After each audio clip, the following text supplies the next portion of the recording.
Welcome to the Exponential Growth Podcast, where we demystify what it takes to break into tech. My goal is to highlight real-life examples of people with non-traditional backgrounds moving into careers they love, so you can too. Today I'm joined by Michael Feldmann, a psych major turned software developer at LinkedIn and beyond. He's also an entrepreneur, as I can personally attest to, as I have the privilege of helping him test his latest iOS app. Now, I worked with Michael at LinkedIn, and he holds a very special place in my heart.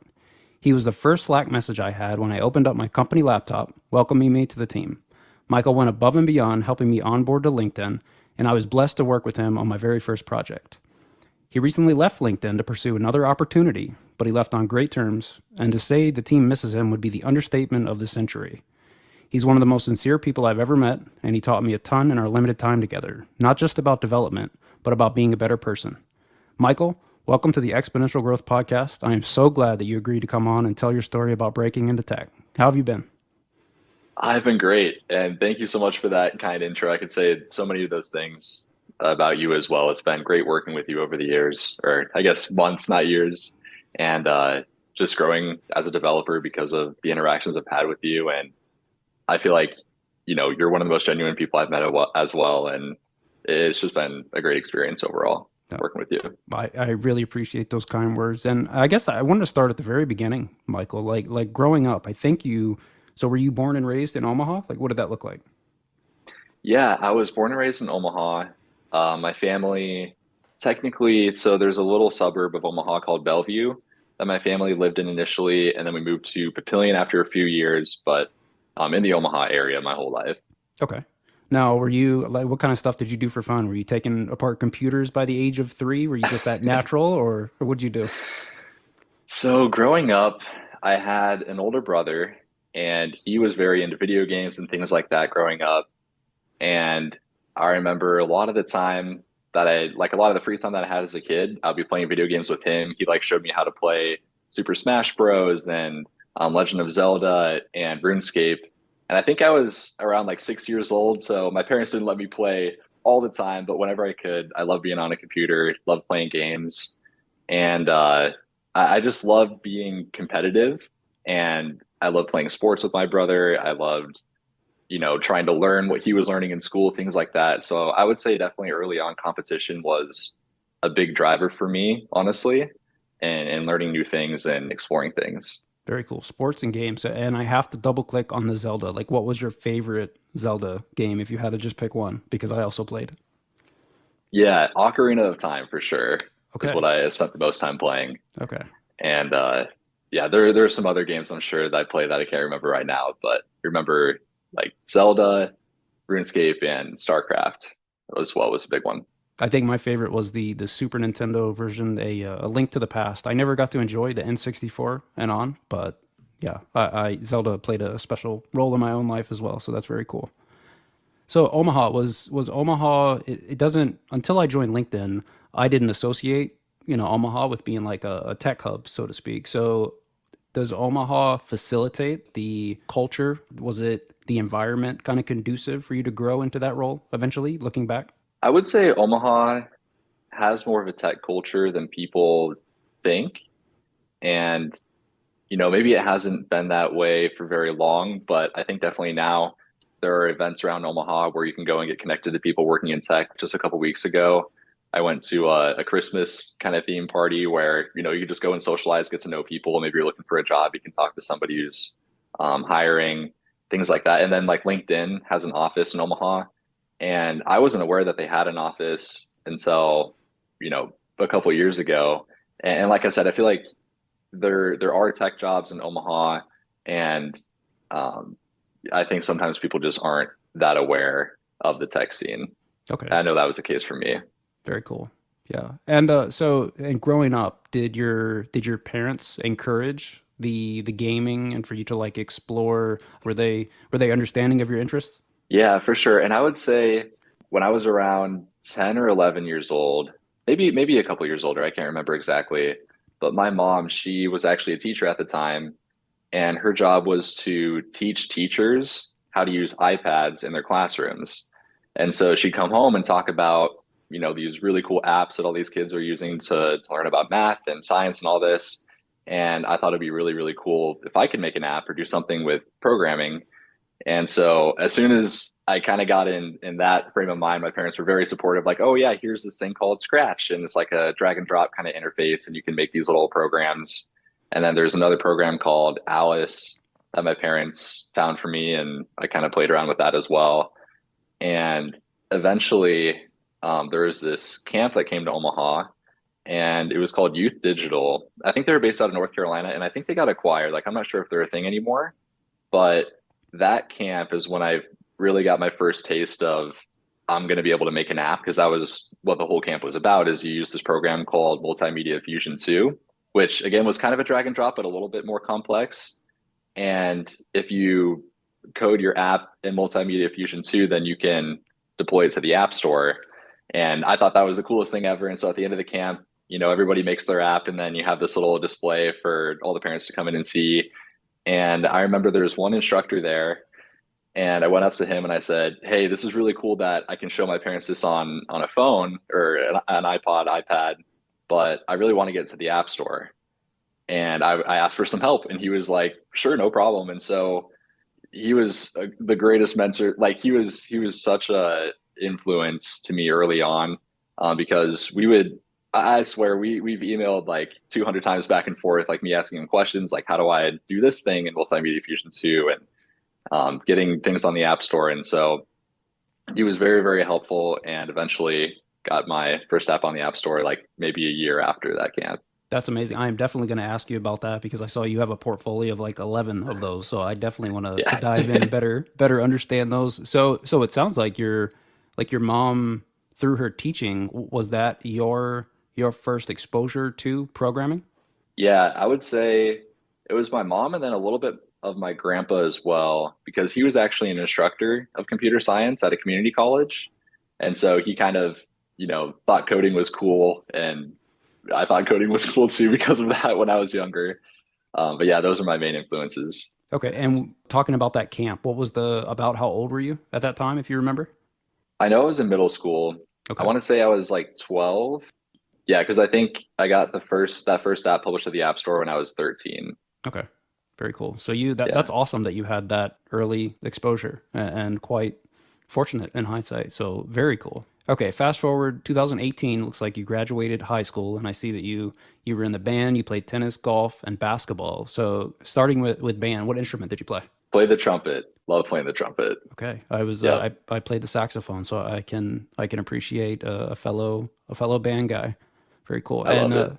of tennis, golf, and basketball, what was your favorite? I feel like you probably had to focus on one more than the other, but maybe I'm wrong. I would say tennis was probably the most fun. I was never like super good at it or anything, but I just love the sport. And I would say it's a sport I still play the most now. And that's partly because if you just find one person, you can go and play tennis and it doesn't cost any money. Like golf, you can go play by yourself, but then you have to pay green fees. And basketball, you got to find a whole group of people. But I liked them all. It was all really fun. Okay, very cool. And I guess you'd mentioned the competitive aspect early on in life, and I guess these sports were a natural extension of that as well. Yeah, and I would say that that competitive side of me was really fueling me until around middle school, I would say. And at the time, I remember I was playing for three different basketball teams, and I honestly just kind of felt burnt out of basketball. And I was like, I'm kind of tired of competing all the time and feeling I need to compete with everything. And like I remember taking a Gallup Strengths Finders test around that time. I'm not sure if you're familiar, but it's like they give you a top five of what your strengths are, and competition was like my number one or number two. And like I've taken the test more recently, and it's not even in the top five. Like I don't feel that same kind of motivation anymore, I would say. Interesting how we evolve, right? So, and I should also point out Yeah. the fact that I think your Michael is 6'4" for those that are unaware, so he can also dunk a basketball, so that probably helped on the basketball front. Just a little bit. Very cool. And so going back to high school, programming wise, I know in the background it seems like you had this organic interest that you were exploring. Were you doing any of the many projects that I see here listed on your LinkedIn profile? Were you working on those during this time frame as well? I was in high school. It was actually really, really fun because I had a couple friends that, I told them, hey, I'm making apps. Do you want to join in? And so I had one friend join, and he helped me code. And then another friend was our graphic designer. And so it was nothing like official. We just kind of did it as a hobby. But I remember specifically one time in high school, we were taking a science class and we had to do a presentation about chordates. And I don't really remember what chordates are anymore. There's some type of like animal phylum or something like that. And anyway, we were like the last group that had to present, and every group that was going in front of us, like no matter how good the presentation was, our teacher was like purposefully, it felt like grading them really hard. And so we were like, all right, we need to do something that's going to get us a good grade in this class. And so I was like, let's just make an app because I feel like, they can't give us a bad grade if we make an app. And so we did that, and the app got published at the App Store like the day before we had our presentation. Like the timing was almost perfect, That's amazing. and it ended up working out. But that was just one of the fun memories I had of making apps in high school. Very cool. Okay. Now let's move on to college. So if I'm reading the timeline right, it looks like you might have actually started out in computer science for about a year, year and a half, and then you switched over to psychology. So I'm curious to better understand, I guess, that journey for you. Yeah, for sure. So I started out college at the University of Nebraska at Lincoln, and I was in a program there that was specific, like it was for people that wanted to do computer science or business or both. And I have always, I've been coding since I was young, and I knew that was what I wanted to do. And so I went into this program that has a curriculum very focused around computer science and business. And I realized about halfway through my first semester in college that, I hadn't explored anything else. And maybe this would be a good time to do that while I'm in college before I'm, out in the workforce and have a job. And so I ended up leaving that program just because, the curriculum was very set. Like you have to take these kinds of classes, and I wanted to go out and take, I was interested in being possibly like a doctor or a psychologist or something like that. And so I was taking like anatomy and physiology and biology and those kinds of classes, and that wouldn't really fit with that curriculum. So that's kind of what led me away from computer science for a little while. And I think I held on to the computer science major for a year. And then my second year of college, I think I officially switched it to psychology, and then ended up transferring to a different college after my third semester at Lincoln, transferred to the University of Nebraska at Omaha. Okay. And so jumping to the experience that you have listed, I see jumping back a little bit, I guess in 2017 you were an intern at the University of Nebraska at Omaha and you played a little bit with machine learning. So what was that like? Yeah, no, that was an awesome experience. It's kind of cool looking back on it now because I was working with researchers who were very focused on wrist movement and how we can use that to detect gait, like when you're walking, and just there's like a lot of different applications. They were looking into like detecting if someone's been in a car crash based on a wrist worn accelerometer. It was called like a 3D accelerometer, I think. And so anyway, they were doing a bunch of research in that area.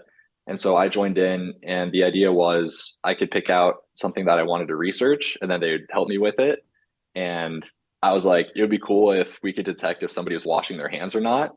Which, looking at that now, it's like COVID happened not, like 3 years after that. And so Yeah. it's kind of cool to, um, yeah, when that happened. But anyway, it was really cool. I got a lot of help, a lot of really good help from those people.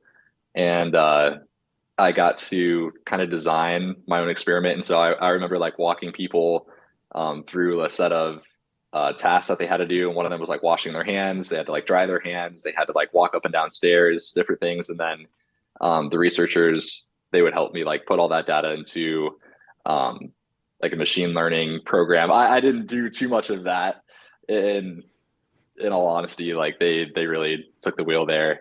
But yeah, it was cool. Like we had some sort of accuracy that we could detect hand washing with when you're wearing a 3D accelerometer. So it was cool. Okay. And I see you also, so it was around that same time that you developed your first website for Papillion Windows and Siding using Wix. Is that right? Oh yeah, yeah, I do remember that. I can't even remember how I got connected there. Papillion Windows and Siding had a website that they wanted updated, and I had never done any website design before, and I knew Wix was relatively easy to use, and so I asked if that would be okay if I did it in Wix, and they were okay with that. So that's how I ended up building that website. That's It was awesome. just So kind of like a little side gig thing. yeah, you kind of just put yourself out there and you got a good result from it and you learn something new. Yeah, for sure. And then, so I see you've got a few other miscellaneous. You were a material handler. It looks like you interned as an information technology site reliability engineer. You were a physical therapy technician. So an amalgam of jobs. Was this you still gaining different experiences, finding yourself and exploring what you might want to do for a living? Yeah, I would say the material handler job at Nebraska Furniture Mart, that was more of just like a trying to make money before college sort of thing. So basically what I did there is I worked in a warehouse, and whenever somebody ordered like a couch, then I go out onto the floor wherever the couch was and like pick it up and bring it back and wrap it up and get it to the people who were going to ship it out. Um, but after I got into college, I put a really heavy emphasis on exploring things that I could potentially be interested in. And so as soon as I left that program I was in that was focused on computer science and business, I was like, all right, I should probably get some sort of experience in something that I think I could like. And so actually, I thought I wanted to be an MD first. And so I talked to an MD actually and had a good conversation and kind of ruled that out early on, and then thought about psychology a little bit.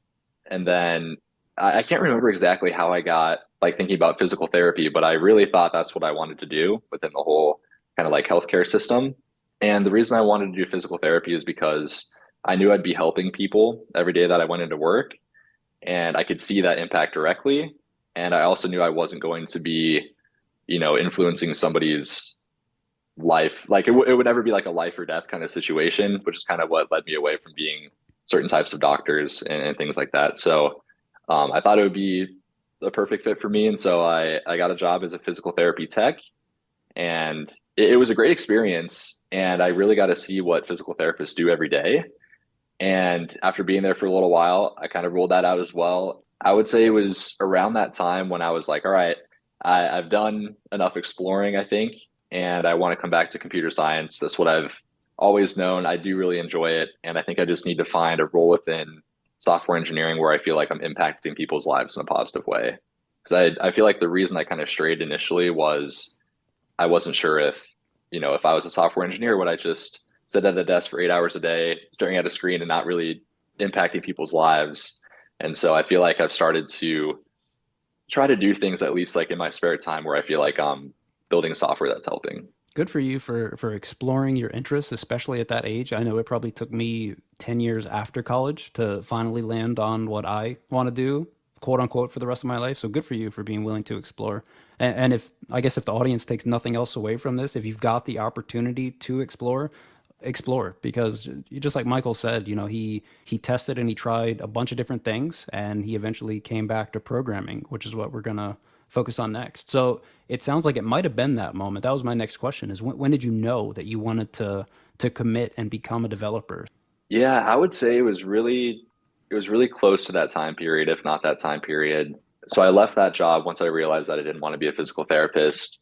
And I started working at the company that I interned at the previous summer, I believe, is when I last interned there.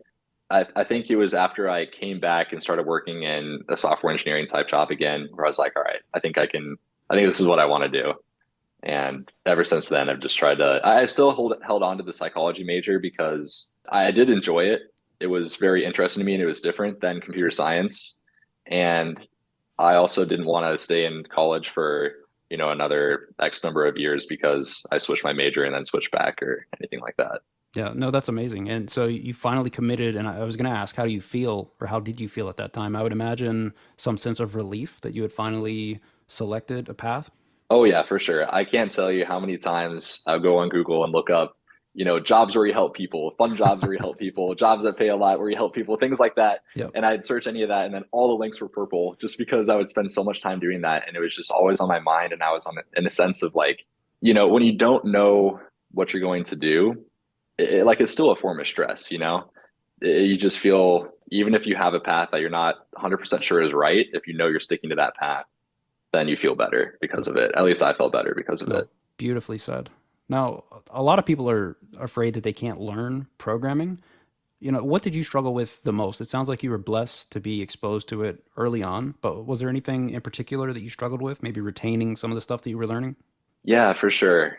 Yeah, very fortunate that like my parents were very, supportive and willing to put me in camps and things like that. But I would say With learning to code, one of my biggest struggles, and I still struggle with it a little bit today, this stuff I've definitely seen improvement over the years, but I will be working on something, I'm trying to figure out a problem, and I can't figure it out. And so I get frustrated. And when I get frustrated, or this is how it used to be, I would get frustrated and then I would still try to figure out the problem while my frustration would increase. And then the more my frustration would increase, the less I would be able to figure out a solution that, or the less likely I would be to figure out a solution that would work and work well.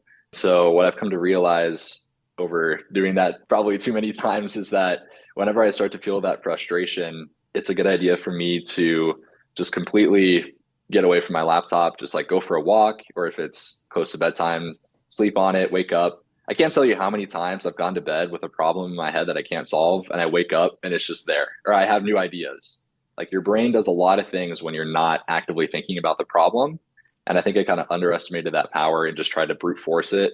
But then when you do that, you just get more frustrated and can't figure out the solution. I can also speak to that. There's been many a night where I don't know if I dreamed about the issue or whatnot, but woke up in the morning and had a different approach that ended up working. So that's very well said. Now, so for your Yeah. learning method itself, I think in the past you've told me that you learn best through projects. So what does that look like for you? Because I like watching videos and like on the side, I'll have, a project open and try to, I guess, code a little bit ahead of the instructor, almost as a gamification of learning it that way. But, Mhm. you've built a great portfolio of projects. So is that's your preferred means to learn something new?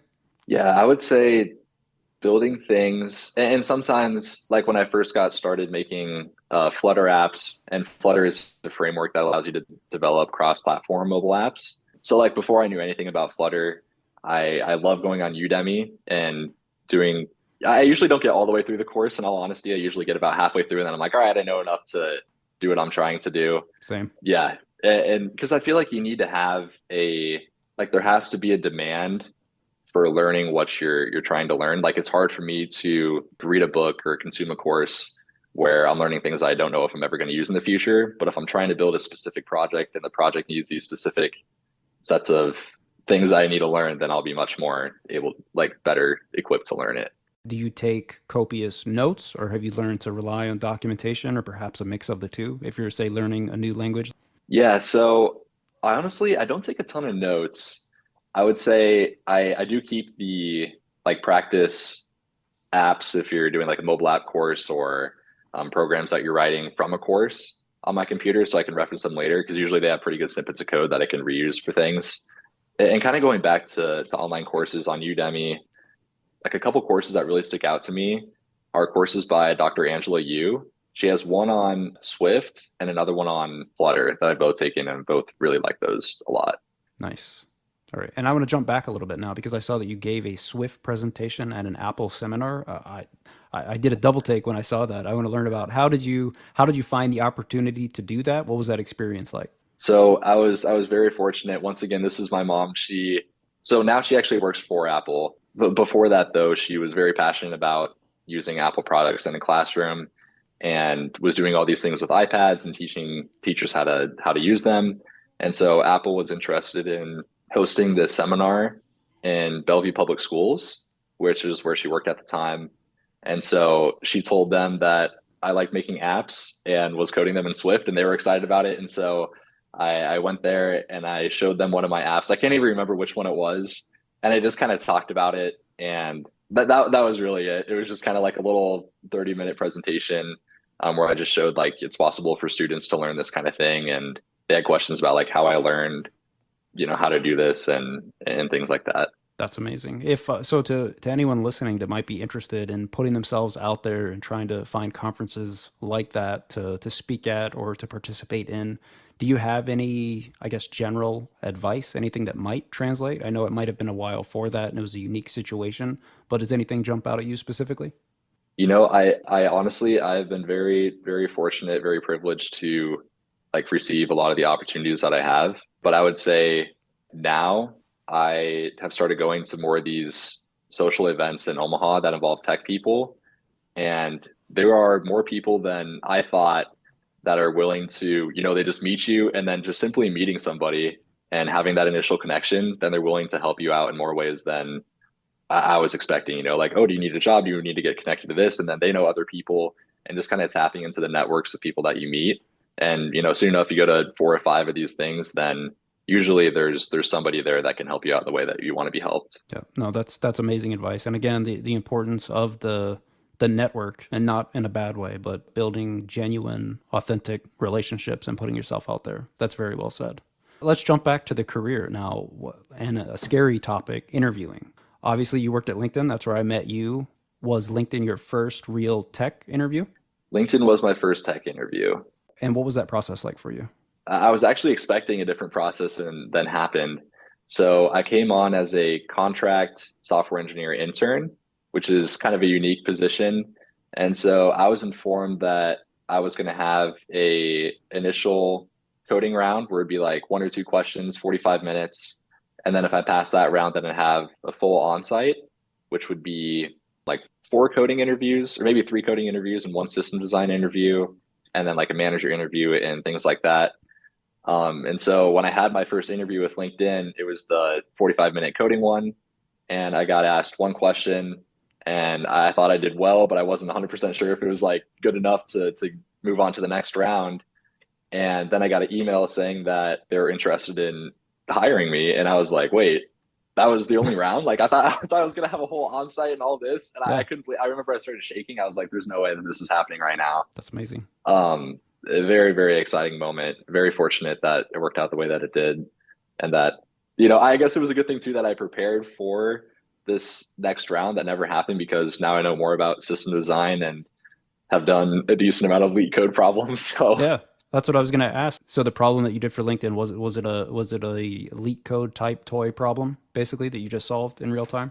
yeah, it was a question that you could definitely find on leak code, and one that I've also had come up in a college course. So Okay. it was it was a good question for me, I guess. Nice. So it sounds Yeah. like that interview went really well for you. I still wanted to ask, what have you learned from interviewing? Because I believe, even though that was your first, I think you have also interviewed since then. So were there any best practices that have worked for you personally? Yeah, so for technical interviews specifically, there's a lot that I've learned. There's a difference, there's a really big difference actually, I think, between, going on leak code and solving a question yourself and having all that logic going on inside of your own head and not having to talk about it.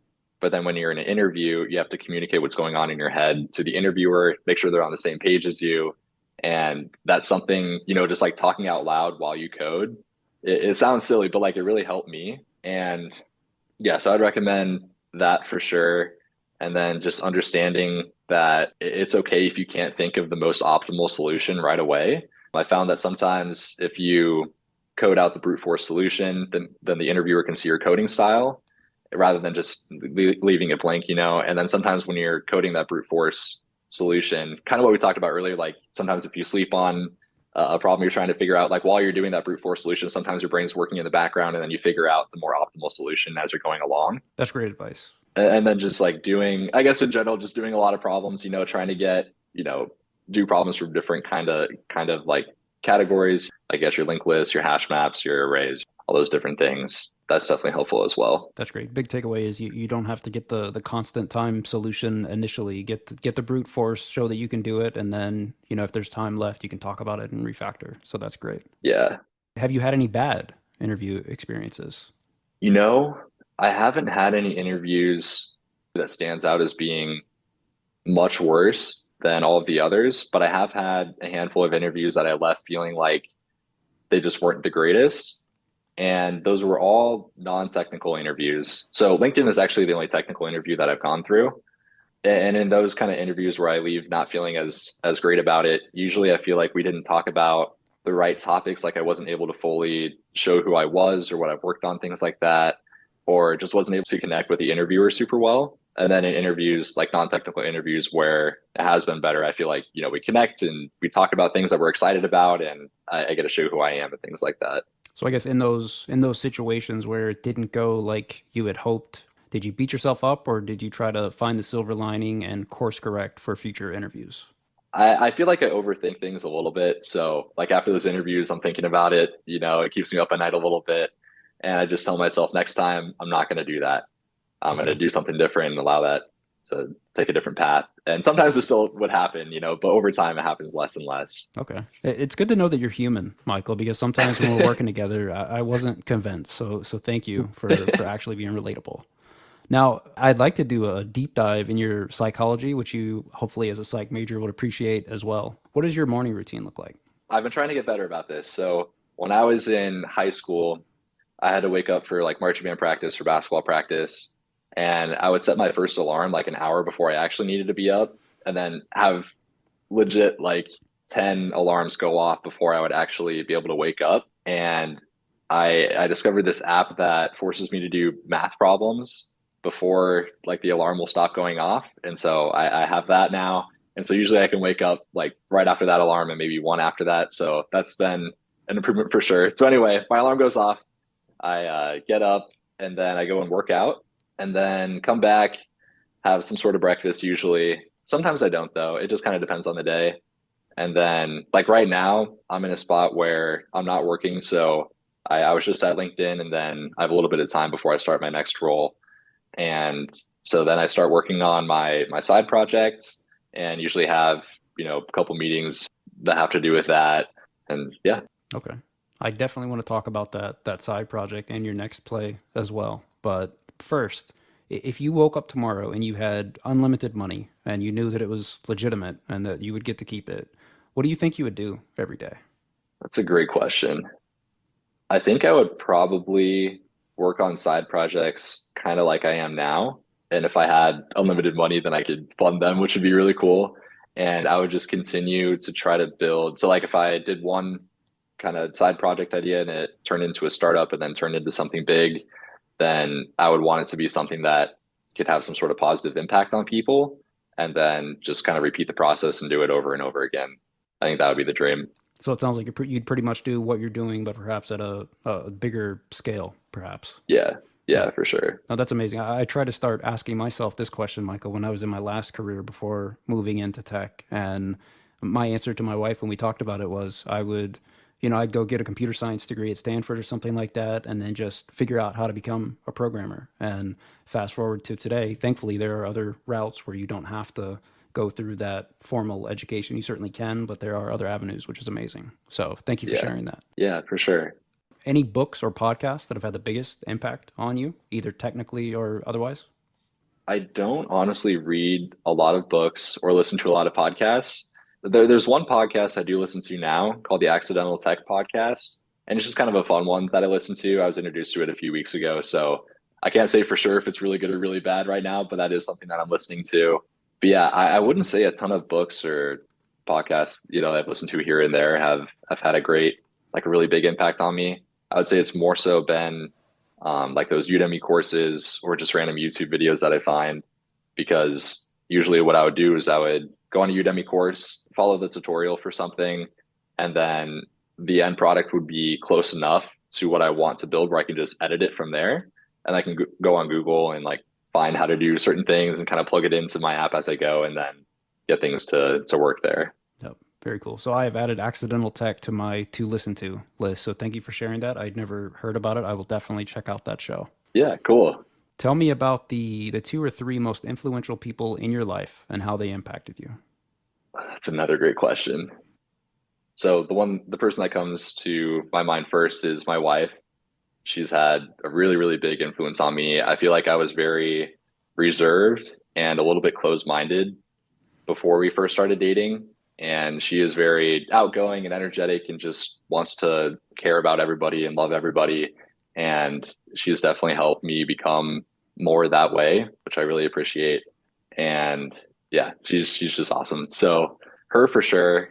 And then it's tough after that because there's so many people that I feel like have had an impact on me. But I would say like from a software engineering perspective, my mom for sure, because she was the one who was very passionate about trying to get me opportunities that could help me do what I really wanted to do and kind of live out my dream. So very thankful that she set me up with opportunities, got me connected to people. Like I remember when I was back in eighth grade or maybe a freshman in high school, and she was teaching at this middle school in Bellevue and got me connected to they had like a STEM club. and they wanted to build an app. And so she got me connected with them, and I was able to build the app for them with a couple of my buddies. And there's a zoo in Omaha called the Henry Dorley Zoo. And in junior high, I was able to be a part of a program where we got to build an app for the zoo. And so we made this little jellyfish game and just things like that. Like she's always been looking out for me and trying to set me up for success in that way. That's amazing. Yeah, know your wife. And for those that don't know, Michael was relatively recently married, and congratulations again for that. And Thank it's you. good that you have that support at home, both now and when you were growing up. Yeah. What's one programming tip you've recently learned that you think the audience might find useful? So Chat GPT is what everybody's talking about now. So that's kind of cool to play around with. But aside from that, I was semi recently introduced to aliases that you can use from a terminal. So like if you use Z shell, for example, like I do, then you can modify your Z shell RC. And I'm not sure what RC stands for, but there's a file where you can specify like, hey, if I type in um, GST, for example, then it'll run the command git status. And so it seems kind of unnecessary, but it's amazing how many times I type in git commands that take a while to type. And if I just can do it in 3 letters, it's pretty cool. And there's a lot of utility there, I feel like. So I think you shared that with me before you left, actually. I remember trying that as well. And again, for those that don't know, Michael types like 200 words per minute. So he's not going to say that, but I will say that. But if he's using that to expedite the process, it'll probably help us mortals out as well. well, and it's also very helpful because, sometimes you forget more complicated commands like, and it was actually a coworker at LinkedIn that introduced me to these initially because she shared with me her file that had all the aliases in it. And she had some where you could like connect to certain services that LinkedIn had. If you could go back in time and send a message to your former self to help you during your transition into tech, what would it be? I think it would be that there are definitely ways that you can feel like you're helping people if you're in tech. Because I think that was one of the biggest things that I struggled with. I always envisioned software engineering as you're just alone in a cubicle, you don't talk to anybody, you can't be social, it's not really going to be fun. And the fun that I found in software engineering was always building my own side projects that I thought had some utility. And yeah, it took me a while to believe that I could find a company that, like I could do something that I could see the impact on. And even if it's just like an impact within my own team, just trying to like see that in different ways, I think is what helped me a lot. So like at LinkedIn, one of my coworkers and we built this tool that allowed us to basically make a process that used to be kind of a pain, less painful. And then people on the team got to use it and they liked it. And it was just cool seeing, even my own team members benefit from that. And so just, I think I would tell myself, look for that and you can definitely find it somewhere. Programming is a team sport. It's not a solo venture. Yeah, for sure. I like that. So what's next for you? We've danced around it a little bit. You are no longer at LinkedIn. Do you want to talk about your next play and maybe your app that you're working on? Yeah, for sure. So I left LinkedIn last month in November and I decided to take a little break. So I have 2 months now where I'm dedicating my time to working on the side project where I'm building an app with one of my cousins. And now one of my cousin's friends is also on board working with us. And so, because my cousin is a software engineer and then his friend's an MBA student. And so we are building a mobile app and it's basically a platform for prayer requests. So when I was in college, I lived in a religiously affiliated dorm, and in that dorm we had a group me chat for everybody who lived in the dorm, and pretty often people would go in the chat and submit prayer requests, and then people could heart the message to let them know that they were being prayed for. And that's kind of where the idea came about because I saw people trying to solve this, not having a way to share prayer requests in kind of a hacky way, like on GroupMe. And I thought it'd be cool if there's an app just dedicated to that. And so that's kind of where the idea was born. And it's cool to see it kind of grow over time. And I feel like I'm learning so much by doing this. So it's been a ton of fun. That's amazing, and I'm definitely going to put a link to your portfolio of projects in the episode show notes, so people can check out the progression of Michael Feldmann as you've evolved over the years. And I'm glad you brought up your faith, Michael, because that was one of the first things that I noticed about you, and it was so refreshing to experience that because I was also raised in the church, and honestly, I've gotten away from that a little bit, but I guess I'm curious as to what impact your faith had on you throughout this, I guess throughout your life to date, if you'd care to speak about it. Yeah, I can definitely speak to that. I think like growing up, I was raised Catholic, and I think I just kind of like blindly followed everything that I was taught for a pretty big period of time, until I was maybe in junior high-ish, that kind of um, time frame. And I think like the Catholic Church definitely teaches some good things, and I think that there's also some things that you should question. And I think there's like with any place that you're in, I kind of learned like it's good to really understand why you believe what you believe, and to make sure that it is a good thing to believe. And so I think as soon as I had started having those kinds of thoughts, it initially kind of made me honestly a little bit less religious once I started thinking, and eventually as I came back to it more, I kind of had this understanding that, I don't necessarily agree with everything, but I agree with enough to, like the things that I think resonate with me and that makes sense to share with other people. Absolutely, and thank you so much for sharing. Again, it's nice to have that fresh perspective that isn't as widespread, at least to me these days. So it's amazing that you bring that to the table as well. Is there anything else you want to talk about, or anything else you think that people considering a career in tech might find useful? Um, I think, and we kind of covered this, but I really do think side projects are one of the best ways to get noticed and to end up with a job in tech. Like I mentioned earlier, LinkedIn was the only technical interview that I actually had, and all the other interviews that I had for these non-big tech companies, it was more so just me talking about side projects.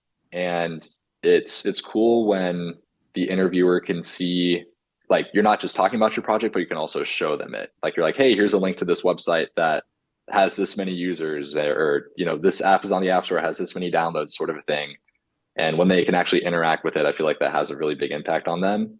And I feel like not a ton of people are doing side projects. And I would also encourage people when doing side projects, try to find something that you care about or you think could help somebody else, because it's way easier to be working on the side project when you have that as your motivation rather than I just want to build something so I can show it to people. Yeah, build projects. You hit the nail on the head there. Almost everybody I talk to that's trying to make a transition, everybody has the generic bootcamp projects, the to-do lists, the weather apps and whatnot.